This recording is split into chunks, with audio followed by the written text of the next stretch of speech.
You are looking at Julian's pronunciation guide, where we look at how to pronounce better some of the most mispronounced words in the world, like this other curious word. But how do you say what you're looking for today? Let's learn how to pronounce these Welsh name once and for all correctly. If you want to learn more confusing names, including from Welsh, from Wales, stay tuned. We have more videos you'll want to listen to and learn from. The Welsh, this means the Welsh language itself, Celtic language.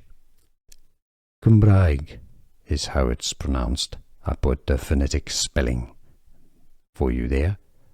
Cymraeg, Cymraeg. Some may pronounce it more as Cymraeg. Similarly, Cymraeg, meaning the Welsh language. And now you know. Here are more videos on how to pronounce more confusing words and names too many mispronounced. Like this video if you found it useful. I appreciate your support. I'll see you soon and thanks for watching.